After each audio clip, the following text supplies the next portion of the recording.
Uruguay atraviesa por una situación política particular luego de lo que representó la detención y la privación de libertad del custodio del presidente de la República, Luis Lacalle Pou. Esa situación ha derivado en otras tantas que han generado críticas, tanto desde el oficialismo como así también por la oposición de ese país, representada en gran mayoría por el Frente Amplio. Al líder de ese partido, a su presidente, lo recibimos con mucho gusto en los estudios de DNews. Fernando Pereira. ¿Cómo te va, Fernando? Un placer, como siempre, estar contigo. ¿Qué evaluación se hace de esta situación quizás atípica que está atravesando el Uruguay? Sí, yo diría muy atípica. Es muy poco común que en el entorno de un presidente de la República se haya montado una organización para delinquir, se haya montado una organización que estaba corrompida, ¿no? O sea, corrupción demasiado cercana al presidente. Y este es un dato alarmante para el Uruguay post-dictadura. Un segundo dato alarmante es cierta necedad para dar información concreta, porque le puede pasar a un gobierno que se le instale un corrupto en la cercanía. Lo que no le puede pasar es que ese corrupto tenga vínculo con la inteligencia, con el 2 y el 3 de la policía, con los servicios supuestamente de inteligencia. Tenía vínculo con los servicios que prestaba. Claro, que pueda espiar senadores del Frente Amplio, que pueda poner en peligro, yo diría, la seguridad de la madre de los hijos del presidente. Porque uno parte de la base de que esa orden no la puede haber dado el presidente, de seguir a la primera dama, cuando ya estaban separados. Y creo que hay abuso de funciones, es decir, eso pone en peligro la seguridad de quién es la madre de los hijos del presidente. Pero si eso es la madre de los hijos del presidente, ¿qué dejamos para mí o para ti? Si se puede meter en la vida de cualquier persona. Y el 2 o el 3 de la policía le pueden dar información concreta. Si puede pedir información de una menor que denuncia una violación en una fiesta de festejo del Partido Nacional. Y le dan la información de la menor, de la madre, de la causa. ¿Qué se puede esperar si se persigue senadores de la República y se arman carpetas con fines extorsivos, sinónimo de mafiosos, para que estos dos senadores levanten la denuncia vinculada al puerto de Montevideo? El gobierno ha rechazado esas acusaciones. Habida cuenta, no han sido integrantes del mismo los que en definitiva generaron ese tipo de información. Es parte del gobierno. Cuando usted nombra al jefe de la seguridad de la presidencia de cualquier país, nombra a la persona más cercana al presidente, la que va a estar más tiempo cerca del presidente. De hecho, cuando fue detenido, venía de un viaje con el presidente y sus 3 hijos. Era la única persona que no era de su núcleo familiar que convivió con él. Entonces, ahí no hay, me comí un garrón. Yo entiendo que le estoy hablando a otro público, me llevo esto de arriba. No, contrataste a alguien que tenía más de 20 anotaciones. Algunas por estafa, otras por hurto, otras por libramiento de cheques sin fondos y otras que terminaron en la prisión de Astesiano. ¿Qué tanto afecta esto la gobernabilidad? ¿Usted la ve afectada? La gobernabilidad no, porque se están confundiendo dos cosas. La institucionalidad, es decir, el funcionamiento de los poderes no está afectado, entre otras cosas porque Uruguay tiene una oposición muy seria. Cualquiera podría convocar cosas. En Argentina estaríamos ante una ola de desastres, de un lado y del otro. En Uruguay denunciamos estos hechos, pero estamos convencidos que la mejor salida aún a problemas de este tipo es democrática.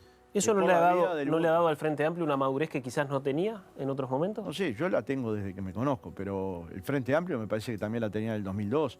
2012 era una pradera seca, la gente, había 40% de desempleo, 20% de desempleo, 40% pobreza, 60% pobreza infantil, y el Uruguay salió dialogando con el ministro Alejandro Chugarri. Bueno, el presidente del Frente Amplio pedía el default en aquella época, ¿no? Sí, pedía el default, pero no prendía la pradera. O sea, una cosa son diferencias económicas, ¿no?, que se pueden tener, e incluso hoy se podrían tener. Argentina tomó el camino del default y Uruguay no. Pero incluso hoy se podría tener esa diferencia. Pero eso son diferencias políticas. En Argentina el presidente se tuvo que ir en un helicóptero. ¿Ve afectada la imagen del presidente Lacalle? ¿Lo ve afectado personalmente? ¿Usted que tiene trato, diálogo? Lo veo desacomodado porque alguien que aspiraba a construir un gobierno que quedara en la historia como los mejores 5 años de la vida de los uruguayos, va en el año número 3 y ha logrado concretar, yo creo que los 3 peores años de los últimos 18. En términos de trabajo, en términos de seguridad, en términos de ingreso económico, es decir, de pérdida salarial, en términos de jubilaciones. Una pandemia y una guerra no estaban en sus cálculos. No, como en general no están en los gobiernos hoy gobiernan en incertidumbre, pero también decisiones equivocadas en el plano internacional. Salió a buscar un TLC con China y de ese TLC no hay ni una letra varios años después. Un TLC con Turquía el día del genocidio armenio. O sea, un problema con la comunidad armenia, pero ninguna solución desde el punto de vista de la integración. Ahora la inscripción en el Transpacífico, logramos pelearnos con Argentina y con Brasil. Argentina es el quinto comprador de productos del Uruguay y Brasil anda ahí. Entonces, cuidado cuando el perfil que damos para dentro de la sociedad es que trancamos fuerte con los gigantes, pero cuando trancás fuerte con un gigante te mueve la calavera completa. Entonces, cuando se te mueve la calavera completa, no es un problema para el presidente, es un problema para los que viven del trabajo, para los que exportan en el Uruguay. Cuando no podés controlar el volar del dólar, no intervenís y la competitividad, sobre todo de los exportadores pequeños, se pone en riesgo, es que no estás teniendo políticas. Cuando tenés un grave problema en la frontera con Argentina, particularmente en los departamentos fronterizos, Salto, Paysandú, Río Negro, y todas tus políticas se concentran en cero, ninguna política... No hay grandes soluciones para poder contrarrestar ese inconveniente. Pero no puede ser ninguna. Si vos me decís, ¿el Frente Amplio lo puede solucionar todo? Yo te digo no. ¿Cero política? Yo te digo no. Hay que tomar políticas y de hecho cuando nos pasó tomamos políticas. Algunas fueron duras, ¿no? Y nos costaron. Y tienen precios políticos. Pero bueno, hay que enfrentar que el peor precio es no tener trabajo. El peor precio es que los comercios cierren. El peor precio es que tu desempleo crezca a tasas de cerca de 13%. Entonces, de alguna manera el gobierno ahí tiene dificultades. No son... generadas por el gobierno, pero no toma ninguna medida. Porque ahí se puede achicar la brecha del problema. Y si la achicás, seguramente vas a mejorar en algo el comercio. Vos me decís 100%, no. Yo ya digo que no. Y luego, lo evidente, 3 años de rebaja salarial, 3 años de rebaja jubilatoria, las 50.000 viviendas que le prometieron a los uruguayos no están en ningún lado, el Mides en Casaballe no está, los 135 liceos modelos brillan por su ausencia. Es decir, es un gobierno no se puede fracaso. tener en la sede de un ministerio que había prometido un ex secretario de Estado. No, sedes y políticas, no está ni la sede ni el ministro. Si quiere le leo lo que decía usted, la calle. Usted reclama que la sede del Ministerio de Desarrollo Pero Social era un símbolo, ¿verdad? se llevara a un ¿Pero barrio por qué? periférico. Yo no lo digo, yo no lo que Era ni siquiera... de un ex ministro que ni siquiera forma parte de este gobierno ahora. Fue un gobernante que lo eligió la calle y que dijo que había encontrado la persona idónea para llevar adelante las políticas sociales del país. Y no duró 2 años en el gobierno. Y después tenía el canciller que le iba a cambiar la cancillería de cóctel, las embajadas de cóctel, por las embajadas de inserción internacional. No duró 1 año. Este es el gobierno que yo digo se agotó. Hábleme de la inserción internacional y sobre todo de este nuevo Mercosur que comienza el próximo 1 de enero con la asunción de no hay más remedio. Si el gobierno de la calle no entiende que es con el Mercosur y cree que solo puede negociar con China, India, inscribirse en el Transpacífico, es que perdió la brújula, es que ya no es que tiene una política de inserción internacional mala, es que no tiene política de inserción. El Tratado de Libre Comercio con China generó tensiones con Estados Unidos, como nos hicieron saber desde el propio Estados Unidos. No estamos midiendo la geopolítica del mundo. No medimos la importancia que Brasil tiene en la región y la importancia para la inserción que tiene con el resto de los países. ¿Qué país va a negociar con Uruguay, independientemente de Brasil y de Argentina, sensatamente?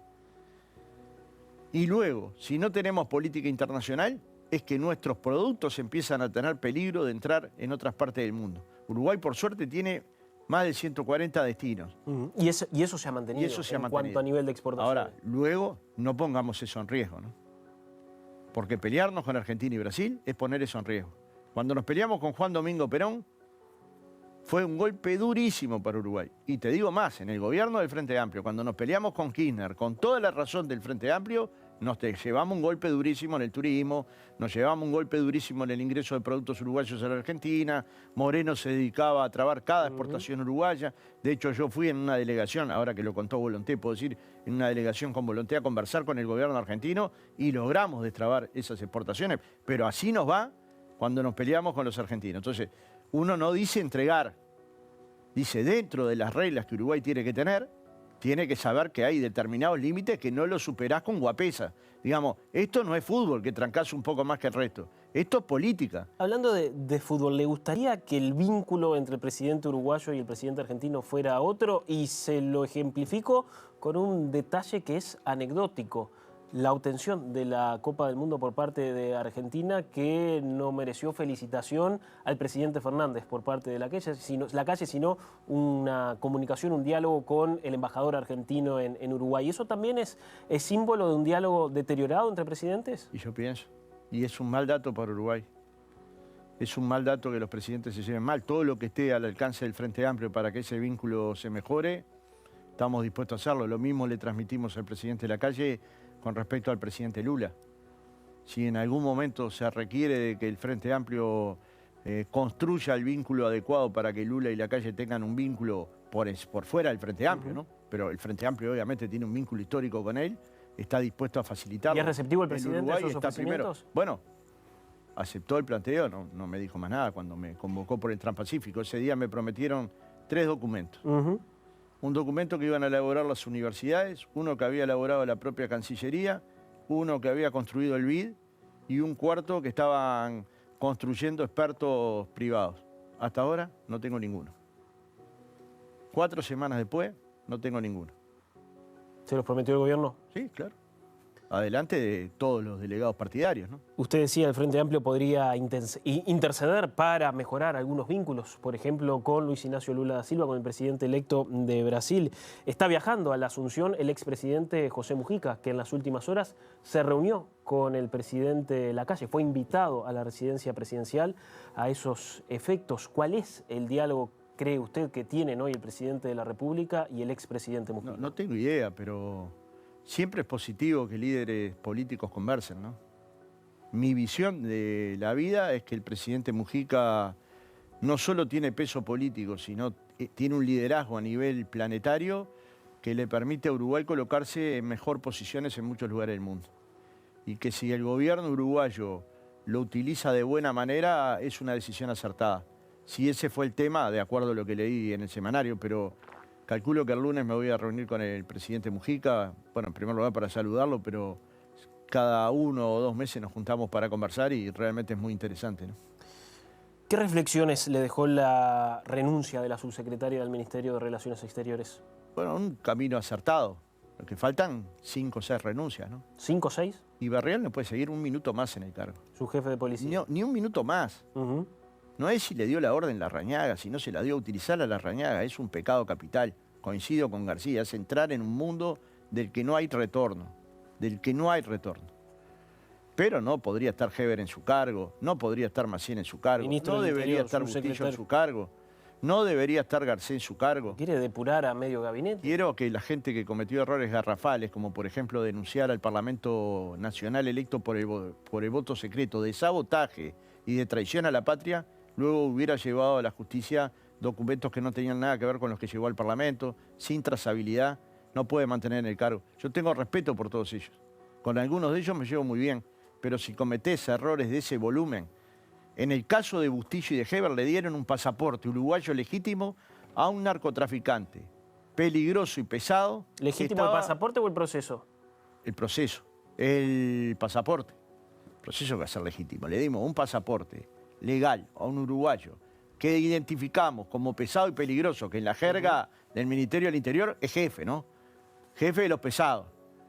Para un uruguayo que estaba preso en Dubái por entrar con un pasaporte paraguayo falso.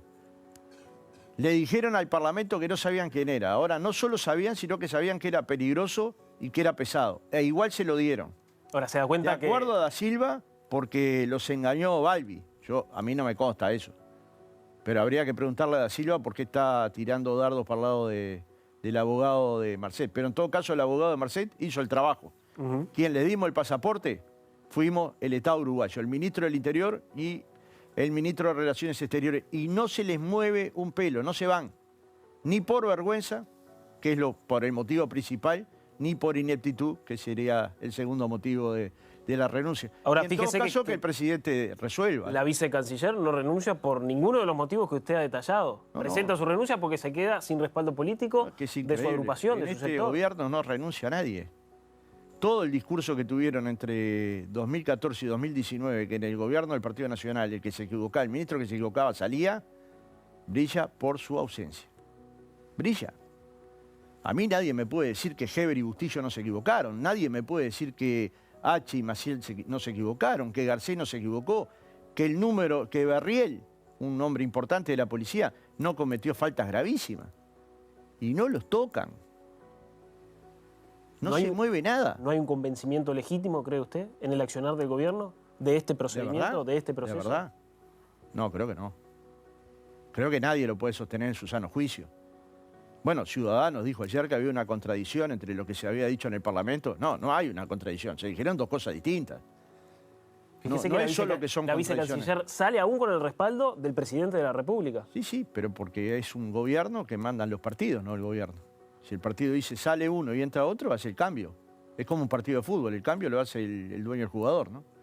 Como en aquella época que se decía que los contratistas tenían más peso en el armado de los clubes, de los equipos, que los propios directores técnicos. Yo nunca pude saber, pero... Se ha vuelto a decir ahora con la selección uruguaya, ¿puede creer? Yo creo que no, que eso es parte ficticia. ¿Lo ve erosionado a la coalición de gobierno? Yo veo erosionado al presidente y veo erosionado al gobierno. Y la coalición es reflejo de esas dos cuestiones, ¿no? Entonces, uno ve que todos los días marcan algún perfil. O el intendente Soriano diciendo, alguien se tiene que hacer responsable. Y tiene razón, alguien se tiene que hacer responsable de que Astesiano estuviera ahí, de que al cuarto piso de Torre Ejecutiva entraran delincuentes comunes, de que nadie los hubiera documentado en la puerta. Alguien se tiene que hacer responsable. Bueno, de que... El responsable es el presidente y lo ha dicho. No, pero ¿Qué espera en ese sentido? el Él dijo, me equivoqué. responsable es el presidente, pero hay responsables institucionales. El responsable institucional de la contratación de todo el servicio de seguridad es el prosecretario de la presidencia. ¿Modifica en algo que alguien que ni siquiera seleccionó a Astesiano deje su cargo? Si no es él, alguien se tiene que hacer cargo. Pero el presidente se hace cargo. ¿Qué espera de él? No es lo que le dice el intendente Soriano. El intendente Soriano dice, tiene que haber alguien ahí que no le dijo al presidente de todas estas cosas que están sucediendo. Pero fíjese, se podría saldar de esa manera que usted dice. El responsable, desde el punto de vista institucional, era el prosecretario de la presidencia, que firmó la resolución por la que se contrató a esta persona que hoy está privada de su libertad. ¿Modifica en algo a la oposición que hoy deje su cargo? Simplemente a la por oposición gesto, no, por señal. a la sociedad uruguaya. Se les armó una banda para delinquir y no hay ni uno afuera. La sociedad uruguaya precisa señales. Para el Frente Amplio, si quieren mantener estos ministros, es fenómeno, porque es garantía de que toda la semana vamos a tener una información para poder cuestionar. Bueno, para si lo poder plantea criticar. así, parece que poco menos el Frente Amplio disfruta de esta Yo situación. no disfruto, pero tampoco disfruto de lo que le hacen a la gente. Tampoco disfruto que los ministros pisoteen a las ollas populares. Tampoco disfruto de que hagan alarde de perseguir pobres que alimentan pobres. A mí, entre estar del lado de los poderosos y de los débiles, nunca dudé. Siempre estuve del lado de los débiles. ¿Y cómo se combaten situaciones irregulares? Denunciando la justicia, no haciendo circo. Ni encuestas de opinión a equipos consultores para ver si están de acuerdo en perseguir las ollas y pregunta seguida cómo evalúe la gestión de Lema. Le hago una apuesta de 1 a 10. ¿Quién pagó la encuesta? No llevó los Usted que es un experto, ¿quién pagó esa encuesta? No llevó los antecedentes. Lo voy a entrevistar un minuto. ¿Cómo no? Encantado. ¿Quién pagó esa encuesta? El Ministerio de Desarrollo Social. Entonces está haciendo campaña electoral con los pobres. No quiere justicia, campaña electoral con los pobres. Si hay una situación irregular que es detectada por el Ministerio, no tiene más alternativa que generar una instancia penal. En el caso Astesiano hay que esperar la Fiscalía. En el caso Marcet hay que esperar las investigaciones. En el caso de las ollas populares ya son responsables. Le quitaron el apoyo. ¿Lo tiene que determinar la Fiscalía? Ya son responsables, le quitaron el apoyo económico, los declararon personas que no tienen confianza ninguna, que han cometido irregularidades. Usted los escuchó igual que yo. No esperaron la laudar para decir que habían cometido irregularidades. Escúchelo a Lema. Las investigaciones administrativas que conducen los ministerios arrojan resultados. 24 horas. Sí. La del seguimiento de su colega Gabriel Pereira, 24 horas. Que no sabe a quién le preguntaron si lo seguía o no la inteligencia. A los de inteligencia. ¿Sabe cuál es el resultado de la investigación administrativa por la expedición del pasaporte al narcotraficante en Cancillería y en el Ministerio del Interior? No, sé que hicimos una aberración. Pero con investigaciones administrativas que no arrojan irregularidades. Y por tanto no se puede alcanzar una instancia penal si administrativamente no se cometió una irregularidad. No, todo hay que tener paciencia, ¿no? Todo hay que tener paciencia, porque teniendo paciencia es que ahora sabemos que sabían quién era Marcet. Teniendo paciencia es que la gente ahora sabe que le dimos un pasaporte sabiendo que era narcotraficante pesado y peligroso. Entonces yo no me apuraría.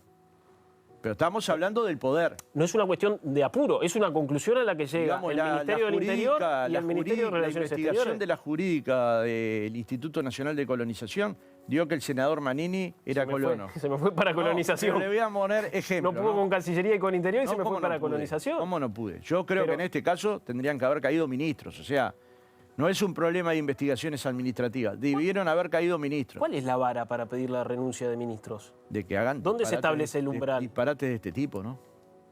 Gestiones que fallan, planes que no se cumplen, planes que le presentan al presidente para bajar la cantidad de homicidios, los homicidios aumentan. Pero por eso, si hago un repaso, quizás en un 95% de integrantes del gabinete, para usted no deberían seguir al frente. No. Cancillería, Interior, Vivienda porque no ha cumplido con lo establecido en la promesa de campaña. Digo que le mienten a la gente, conviven muy bien con la mentira.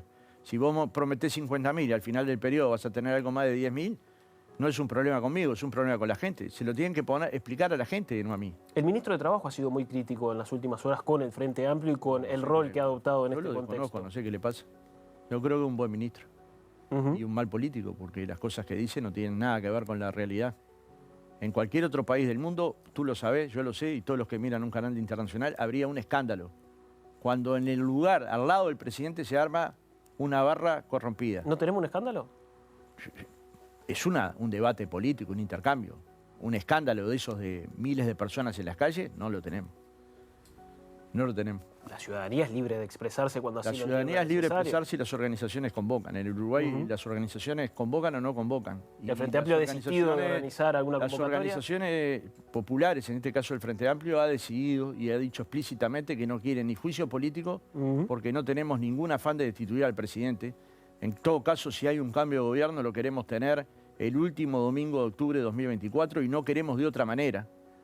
El Frente Amplio ha dicho que hay que cuidar la institucionalidad y eso implica también cuidar la institucionalidad del presidente, que eso no significa permitirle cualquier cosa, que hay que decir toda la verdad, nada más que la verdad, pero eso no implica otra cosa que decirla en el Parlamento, en conferencias de prensa, en los programas que nos invitan y respetar a toda nuestra institucionalidad que está con problemas de salud democrática. Tiene problemas de salud democrática cuando alguien designado por el gobierno acusa al Parlamento Democrático de traicionar a la patria y no lo puede demostrar. Tiene problemas de salud democrática cuando le da un pasaporte a un narcotraficante pesado y peligroso preso en Dubái por entrar con un pasaporte paraguayo falso. Tiene un problema de salud democrática cuando Astesiano, el jefe de seguridad del presidente, logra hacer delitos como los que hemos visto, que no estarán probados todavía, pero que claramente hay mucha evidencia de que esto va avanzado. Ahí hay problemas de salud democrática. Son problemas institucionalistas, mucho más que democráticos. Salud democrática, le dije. De salud democrática. Luego, si un policía te puede seguir, luego si te pueden intervenir un teléfono, luego si pueden saber tu destino, luego si le pueden hacer carpeta a lo valorada que es la democracia uruguaya y el diálogo político. Por eso que nosotros lo defendemos. Y lo que le pedimos al gobierno es que diga toda la verdad. ¿Qué le pasó?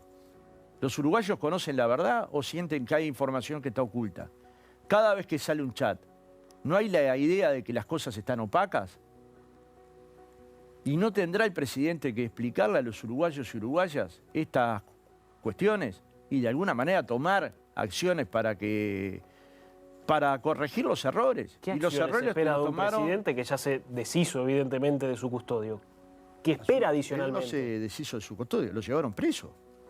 Él vino con su custodio del exterior, lo llevaron preso. En el medio de eso borró los chats. Por suerte los pudieron recuperar. Entonces, digamos, ¿qué espero del presidente? Es que aclare. Pasó tal cosa. Pues yo supongo que estarán investigando a fondo qué pasó. Nos pasó tal cosa, tal cosa, tal cosa. Y estas son todas las medidas que tomamos para corregir el problema que tuvimos. Y hasta ahora eso no ha pasado. Más bien, dicen que nosotros damos manija. Yo lo relato hechos, ¿no? Más bien... disfrutan insultándome por Twitter, a mí me importa un comino. ¿Le ofende el rótulo de manijero? No, porque no lo soy. No hay nadie que me conozca que diga eso. Yo en el 2002 fui de los que me senté con Achugarri, fui de los que me senté con Teresita González a negociar en el medio de la crisis. Fui el que fui a dar la cara Cumplía para que la otro rol. gente... Era el líder, Sí, era el líder de un sindicato. Pero sé que puse la cara y soy el mismo. No cambié. Crucé muchos paisajes, pero soy el mismo Río. Yo no estoy para darle manija a nadie, pero tampoco para ocultar cosas. No puedo ocultar en mi país que hoy hay periodistas perseguidos por el gobierno, que los llama el gobierno para decirle que no publiquen tal o cual cosa, como ayer quedó demostrado en el diario El Observador. No puedo callarme eso. Si me callo eso, me callo todo. Hay 8 o 10 periodistas que son llamados por miembros cercanos al presidente de la República para que tal o cual cosa no se publique. ¿Y cómo vemos eso desde el punto de vista de la libertad de expresión? Yo lo dije hace poquitas horas en Canal 2 en Desayunos Informales. Ahí los periodistas me dijeron, no me consta. Lo Y al rato... lo curioso es que no exista ninguna denuncia en ese sentido. No, al rato estaba lo del Observador. No le dejaron publicar la nota y la tuvieron que publicar en sus cuentas de Twitter. Lo curioso es que no haya más denuncias, porque también el miedo es bravo, ¿no? También el miedo a perder laburo es bravo, ¿no? A mí me lo dijeron periodistas y periodistas mujeres. Y entonces no es que yo me baso en una intuición. Entonces lo que tiene que dejar de hacer el gobierno, independientemente que yo lo pueda demostrar o no, es dejar de ejercerlo. Lo del Observador ayer quedó claramente La demostración no es un elemento menor. Bueno, llegado el momento es bastante fácil es demostrarlo, la sustancia. ¿no? Llegado el momento es bastante fácil demostrarlo. Consultas de cara al año 2023. Pero tienen que cambiarlo, ¿me entendés, Londisky? Sí, sí. Porque mañana te puede pasar a vos. No me ha pasado, se ve que debo informar poco del gobierno porque con mi teléfono no lo tienen. O estarás criticando poco. En ese sentido tengo una libertad absoluta. Capaz que podés criticar un poco más. ¿Le parece? No sé. ¿Le parece? Por algo no te llama.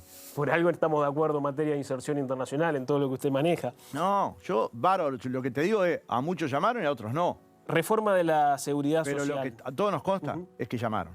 Y lo que es peor, llamaron gerentes de los medios. Y lo que es peor, llamaron a los dueños de los medios.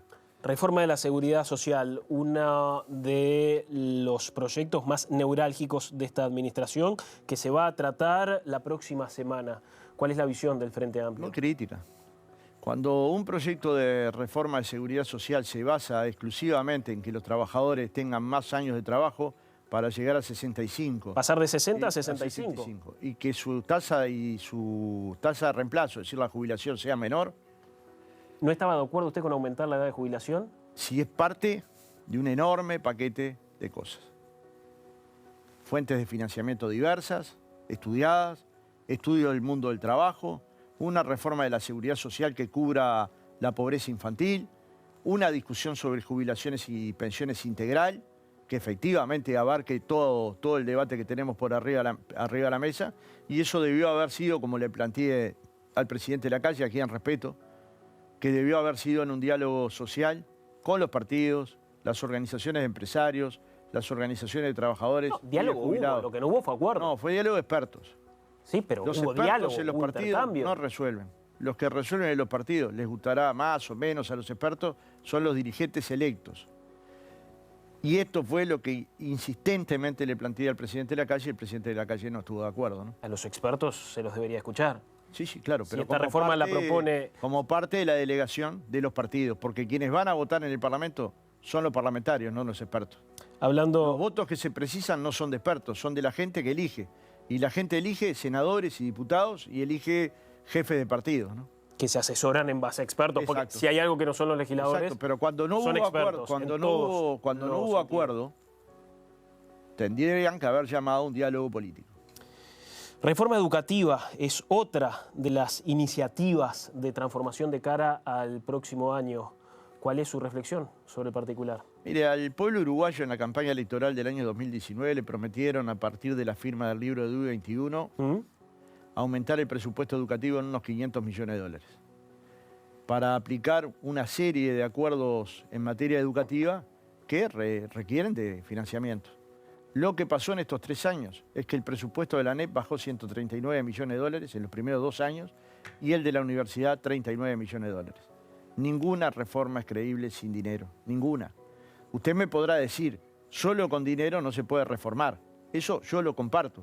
Lo que no comparto es que no hay ninguna reforma que se haya hecho en el mundo exitosa que se haya hecho sin dinero. Reformulo entonces, ¿la educación uruguaya no necesitaba de una reforma profunda? Sí, que no es esta. Esta Bien. ni es profunda, Pero partimos de esa base. La educación uruguaya debe ser Pero de esa reformada. base parten todos los educadores. ¿Se degeneró la educación uruguaya en los últimos 15 años? Bueno, es una discusión interesante, yo creo que no. Yo algunos datos voy a dar. El presupuesto educativo se duplicó, el salario de las maestras, de las profesoras de UTU se duplicó. La universidad se descentralizó a tal punto que hoy los uruguayos se reciben en buena parte del Uruguay, primera generación de hijos nacidos en el interior del país. O sea, la matrícula más grande universitaria de la historia uruguaya. Los egresos de secundaria, que son críticos, pasaron de 2004 a 3 egresados cada 10, en tiempo normal, a 4 egresados cada 10. La universalidad de 4 y 5 años fue un gran logro del Frente Amplio. Los CAIF pasaron de 45.000 niños a 57.000 niños, a 57.000 niños con bono demográfico negativo. A cada niño y niña le dimos una computadora y Uruguay es el país de América Latina con menor brecha digital. Si los uruguayos pueden considerar que esto fue un fracaso, yo considero que no. Breve. El Frente Amplio no pudo defender bien los cambios que hizo en educación. Y cuando no los defendés bien, te dicen que no hiciste nada en 4 segundos. En una palabra, ¿qué espera para el año 2023 o qué tipo de año imagina? Bueno, una rectificación del gobierno en términos de política internacional para tener una. Porque lo que hay que tener es una. Acertada o desacertada. Lo que no podés tener es no tener política internacional. Porque eso finalmente es un papelón. Y eso teniendo a un canciller muy afín al Frente Amplio. Al final el Frente Amplio no es, yo creo que es el Partido Nacional. Creo que durante los gobiernos del Frente Amplio ocupó posiciones de privilegio, al Frente Amplio de confianza política. Yo no lo conozco, por ejemplo. Bien. Sí lo he visto 2 o 3 veces en el Museo del Arte Contemporáneo, lo he visto cuando me invitó al Transpacífico, pero no tengo ningún otro vínculo que ese, he tenido alguna charla informal. Tenemos una política económica que tiene resultados fiscales, pero que luego lo tiene resultados sociales, y el director del OPP no se explica cómo el bono crianza no bajó la pobreza infantil. Y no bajó porque no hay derrame. Que de alguna manera haya distribución de la riqueza que se ha generado en Uruguay. Durante la pandemia, sectores muy pequeños pero poderosos del Uruguay lograron acumular 3.000 millones de dólares por año, mientras que hay 66.000 nuevos pobres. Espero que haya un cambio en las políticas sociales que permitan de alguna manera generar mejores condiciones para quienes menos tienen, para quienes están más perjudicados por la situación económica, social y sanitaria. Me da la impresión de que tiene que haber un cambio de rumbo en el gobierno. Por lo que dice el gobierno no lo va a haber. Y lo que hay que construir en ese caso es la alternativa. Y la alternativa se construye si hay un programa serio, si hay un programa claro, si se le puede transmitir al conjunto de la sociedad. Este año hemos hecho 100.000 kilómetros visitando pueblo por pueblo en 2 oportunidades cada rincón del Uruguay para escuchar a los uruguayos y uruguayas. El año que viene vamos a ir a devolver lo que escuchamos y las propuestas del Frente Amplio. Yo creo que llegó el momento del cambio, creo que llegó la hora de la esperanza y la esperanza en Uruguay se llama Frente Amplio. Pereira, gracias por esta visita. Gracias a vos. Ha sido muy amable. Y bueno, la verdad que yo sí siento una enorme alegría del triunfo argentino porque me permitió ganar algunas pencas. Aproveche que lo están mirando en toda la región. Y porque además el fútbol argentino es de los fútbol más bonitos que hay en el mundo, ¿no? Entonces, desde mi punto de vista, desde mi gusto por el fútbol. Y además nos dimos el placer de ver jugar a Messi, no sé si su último mundial, porque creo que todos estamos rezando para que llegue al próximo, pero vimos a un jugador que es diferente desde todo punto de vista, incluso desde una capacidad muy económica muy grande, enfrentar a los más poderosos, ¿no? Y hasta en el manejo político. Sí, para enfrentar a la todos, FIFA. A la FIFA y al gobierno de su país también. Y al gobierno de su país también. Sí, ¿Cómo señor. no? Gracias, Fernando Pereira. Ha sido muy amable por esta visita. El diálogo con el presidente del Frente Amplio del Uruguay. Hacemos una pausa. Hay más para seguir actualizando después de la misma.